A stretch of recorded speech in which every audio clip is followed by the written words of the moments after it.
Hello and welcome back. आप देख रहे हैं आपके शेयर हमारी राय। इस कार्यक्रम में आप अपने शेयर बाजार से जुड़े सवालों के जवाब पाते हैं हमारे एक्सपर्ट से। और आज के हमारे एक्सपर्ट है doctor Ravi Singh. He is a market expert. He is also a senior vice president retail Religare broking. आपका बहुत बहुत स्वागत है रवि जी एक बार फिर हमारे कार्यक्रम में। थैंक यू मैम, मुझे यहाँ पर बुलाने के लिए। और मुझे ऐसा लगता है कि आज भी बैकग्राउंड मेरा भी रेडी होना चाहिए था, क्योंकि पूरी तरह से ग्राफिक्स आपके आज मार्केट को सपोर्ट दे रहे हैं और कहीं ना कहीं से फ्यूचर चार्ट तो आपके ग्राफिक्स में चल रहे हैं। प्लीज बाजार गिर रहा है तो उस पर मुझे ब्लेम मत करिएगा कि आपने रेड कलर यूज करना शुरू कर दिया है। बट यस, बाजार में इस समय थोड़ा फेयर है, थोड़ा डर है, क्योंकि ट्रम्प के टैरिफ्स जो है वो लागू हो चुके हैं। 50% tariffs on India which started from yesterday सितंबर, माफ़ी कीजिएगा, अगस्त 27 से। और उसके चलते हुए उठापटक जो है बिल्कुल बाजार में जारी है। आज निफ्टी की एक्सपायरी भी है, मंथली एक्सपायरी, तो उसके चलते भी आज जो है काफ़ी वॉलेटाइल बाजार इस समय देखने को मिल रहा है। तो निफ्टी इस समय फिर से 145 अंक नीचे कामकाज करते हुए आज थोड़ी बहुत रिकवरी देखने को मिली थी। ऊपर का सहारा छूने की कोशिश कर रहा था बाजार, लेकिन नहीं टिका।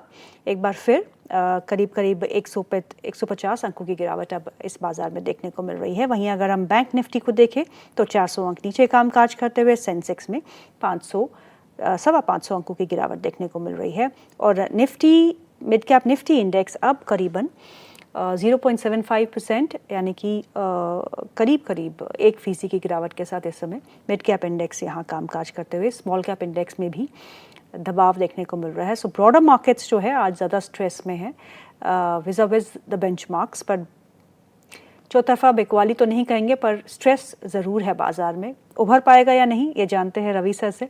रवि सर, बाजार में लाल निशान टैरिफ्स अब एक हकीकत बन चुके हैं।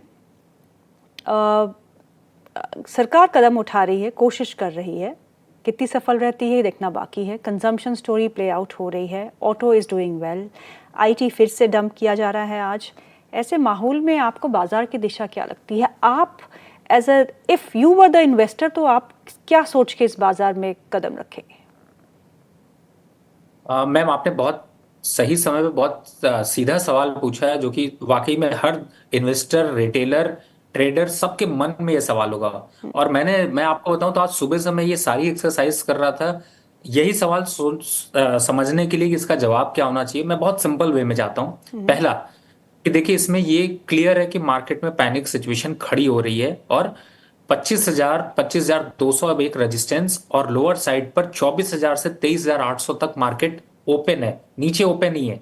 अब आ जाते हैं करना क्या चाहिए, क्योंकि आप कुछ भी खरीदिए वो थका देगा, कुछ भी बाय करिए वो रुला देगा, और कुछ भी अगर नहीं करेंगे तो भी आप थक कर, परेशान होकर एंजाइटी के मरीज हो जाएंगे। तो बेटर है कि मार्केट में कुछ तो करना पड़ेगा जिससे कि आपका रिस्क डाइवर्ट हो सके। क्या राइट करना चाहिए? जी। जितने भी आपके स्टॉक और सेक्टर हैं, उन स्टॉक्स को पहले तो एक बास्केट बनाइए और उन स्टॉक्स को समझिए। जिन स्टॉक पे कॉन्फिडेंस आपका बहुत ज्यादा, उनको रिव्यू करिए, और जिन स्टॉक पे कॉन्फिडेंस कम है उनको बिना सोचे समझे अपनी पोर्टफोलियो से वाइप आउट करने की कोशिश करिए, कट कर दीजिए। कुछ दिन बाद फिर ले लीजिएगा, 2-3 महीने में कुछ नहीं होने वाला है और आपको वापस मिलेगा। एग्जाम्पल के लिए, मैं एक एग्जाम्पल के लिए इसलिए बोल रहा हूं कि जैसे सपोज करिए आपने अभी आईटी की बात की, मेरे जी। पास इन्फोसिस या विप्रो पड़ा हुआ है, मुझे मालूम है कि इन्फोसिस विप्रो में अभी कोई मोमेंटम नहीं आने वाला, तो किस जगह पे जाऊं? मुझे अभी के हिसाब से, जैसे मैंने आज जो आरएनडी करी उसमें मैंने एक स्टॉक निकाला ग्रेनुअल्स फार्मा सेक्टर से, दूसरा स्टॉक निकाला सिप्ला, वो मुझे दोनों ज्यादा अच्छे लग रहे हैं। तो आपको यही एक्सरसाइज करनी है कि आप कि जो स्टॉक आपके लिए वर्क नहीं कर रहे हैं उनको थोड़ा सपोर्ट दीजिए और उनको उठा करके किसी दूसरे स्टॉक पे शिफ्ट करिए, जिससे कि वो जो आपके लिए काम भी कर रहे हैं, मेहनत भी कर रहे हैं, लेकिन सड़े हुए स्टॉक आपको नुकसान दे रहे हैं, उन सड़े वाले स्टॉक्स को थोड़ा फिल्टर आउट अप करिए। ये वो टाइम नहीं है, नहीं तो आपके पोर्टफोलियो में 10 से 15% का नुकसान आने वाले महीनों में क्लियर दिखाई दे रहा है। तो वो 15% आपको बचा लिया तो भी प्रॉफिट है। मुझे लगता है ये एक्सरसाइज अब आपको करनी चाहिए। बिल्कुल सही कहा आपने, क्योंकि इसी इसी माहौल में you can reshuffle your portfolio. जो आपको अच्छा रिटर्न्स नहीं दे रहे हैं, जो और बढ़त में बिल्कुल चले ही नहीं, तो you have to get out of those stocks. Ravi sir ने आपको राय दी है, प्लीज़ उस पर अमल ज़रूर करिएगा। एक सवाल हमारे पास आया है अबरार शेख की तरफ से। वो पूछते हैं ऋषभ इंस्ट्रूमेंट्स के बारे में। ऋषभ इंस्ट्रूमेंट्स के स्टॉक हैं उनके पास जो उन्होंने 436 रुपये में खरीदे हैं। आपसे पूछना चाह रहे हैं या होल्ड करें या बेच के निकल जाएं? एक किसी और चैनल पे था, मेरे ख्याल से शायद ये उन्हीं का सवाल है, 412 रुपए के आसपास का इसका प्राइस चल रहा होगा जी, स्क्रीन पे 412 का रेट भी दिख रहा है। अभी होल्ड कर लीजिए, 450 के आसपास आएगा तो प्रॉफिट बुक कर लीजिएगा। डिप पे वापस बाय करना है तो 360 370 के आसपास के लेवल्स आते हैं तो वहां पे बाय कर सकते हैं। ऑटो स्टॉक्स में काफ़ी अच्छी हलचल देखने को मिल रही है रवि जी। यहाँ पे आप कोई भी ऑटो स्टॉक उठा के देखें तो 52 हफ्ते के उच्चतम स्तरों पे है। आप टीवीएस मोटर्स की बात करें, आप मारुति की बात करें, उनो मिंडा वो भी ऑटो एंसिलरी है, ऑटो ही क्षेत्र से जुड़ी हुई, इन सब स्टॉक्स में एक अच्छा रुझान देखने को मिल रहा है। ऑटो स्पेस में आपकी चुनिंदा बेट कौन सी है? मैम, आपको याद होगा एक स्टॉक हम लोगों ने अभी कुछ दिन पहले निकाला जिसका नाम था जमुना ऑटो, और ये भी कहा था कि इसकी गंगा और जमुना अब बहना शुरू हो गई है और कहीं ना कहीं से ये एक अपवर्ड मोमेंटम में आ गया है। और आपने देखा 90 से बढ़ते हुए 112 रुपए तक गया, वापस 120 रुपए तक जा सकता है पहला। दूसरा एक स्टॉक जो मैंने आपको रिकमेंड किया था वो था रिको ऑटो, 88 रुपीज के पास था, आज 91 के पास चल रहा है। बहुत अच्छा अग्रेशन लग रहा है, तो आप इसको फोकस करके चल सकते हैं, बाय कर सकते हैं लॉन्ग टर्म के हिसाब से। यहाँ पर भी एक अच्छा मोमेंटम बनेगा और टारगेट आएगा इसका 102 से 103 रुपए का। स्टॉप लॉस वापस 88 बनता है। तीसरे स्टॉक की बात करूं तो मुझे जो ऑक्सिलरी की तरफ जाएं या थोड़ा सा उसके पार्ट की तरफ आए तो उसमें अच्छा लगता है जेके टायर, जो कि 323 रुपए के पास है। 300 के स्टॉप लॉस से बाय कर सकते हैं, 380 तक के टारगेट आपको देखने को मिलेंगे। अब चौथे और बड़े स्टॉक्स की अगर तरफ जाते हैं तो देखिए, बिल्कुल आपने सही कहा, मारुति ने बहुत तेजी से बुल रन दिखाया, लेकिन फेस्टिवल है तो फेस्टिवल में तो सेल करने के लिए आगे कंपनियां वो चनो चबवा देंगी अपनी टीम मेंबर्स को। तो मुझे ऐसा लगता है कि बिल्कुल फोकस रखिए। मारुति का टारगेट अभी 15,500 पर डिप आएगा तो बाय करने का सजेशन है। थोड़ा सा वेट कर लीजिए, 1-2 दिन में डिप आ जाएगा। अगर कॉन्फिडेंटली रहना है तो महिंद्रा एंड महिंद्रा ज्यादा डेली चार्ट पर अट्रैक्टिव लग रहा है, उसको यहाँ पर ऐड ऑन कर सकते हैं, जो कि यहाँ पे आपको तेजी दिखा सकते हैं। तीसरा जो दिग्गज स्टॉक है वो है भारत फोर्ज, 1128 चल रहा है। मुझे ऐसा लगता है इन लेवल्स पर भी अट्रैक्शन बनता है, 1250 के आसपास के लेवल्स आ सकते हैं।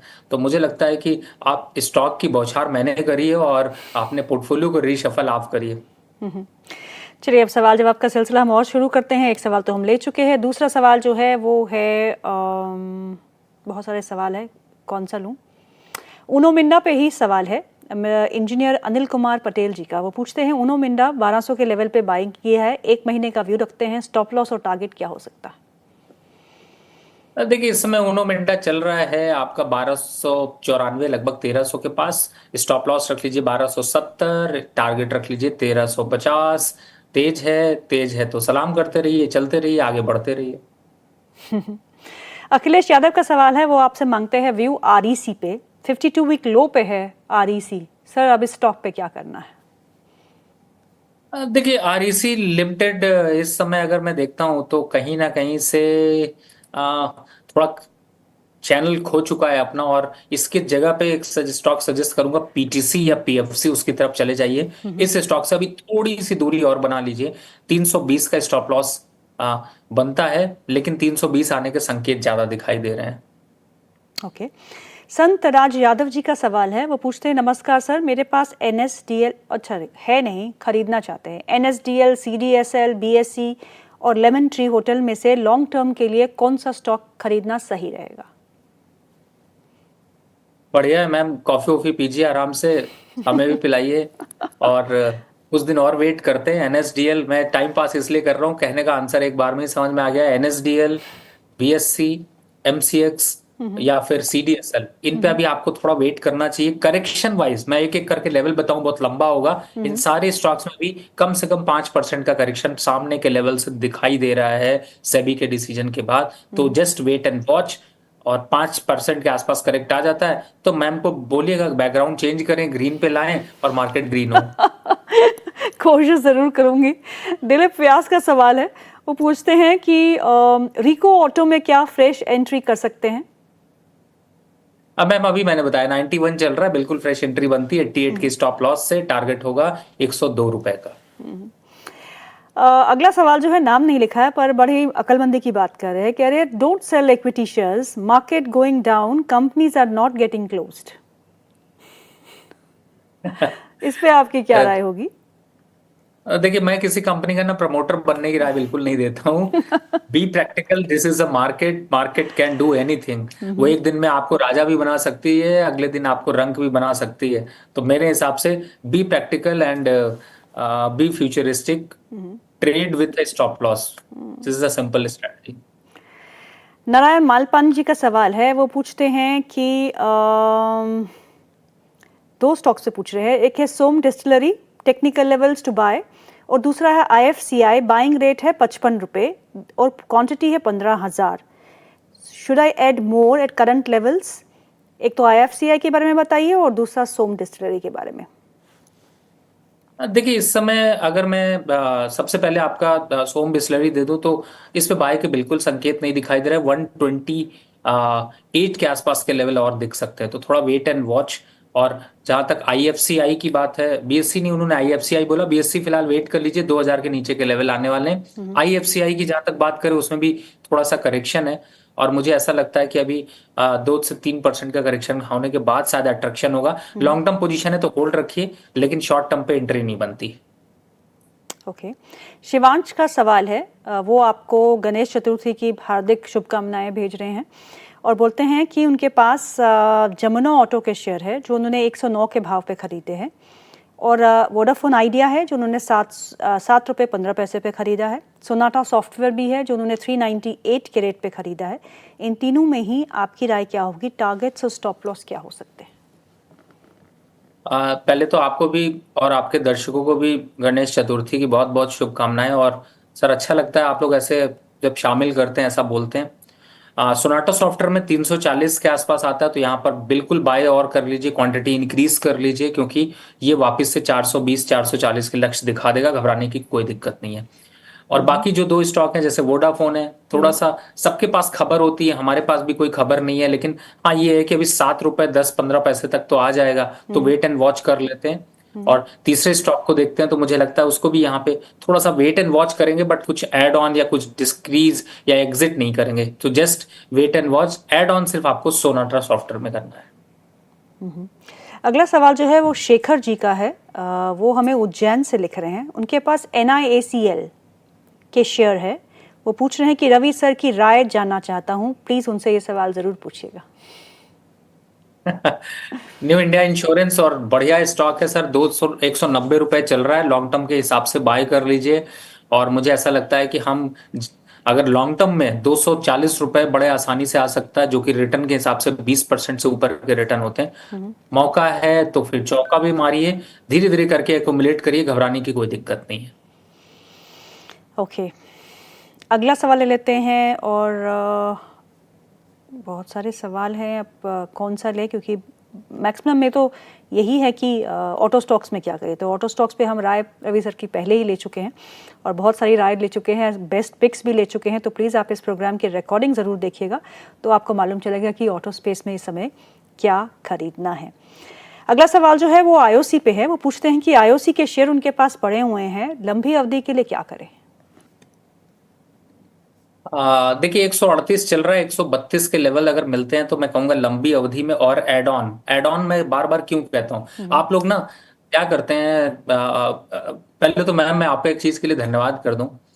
मुझे याद आ गया अचानक से इनकी बात करते हुए वो एक सेंटेंस, तो इसीलिए मैंने आपको बोला, क्योंकि जो आपका ये पॉडकास्ट पब्लिश हुआ और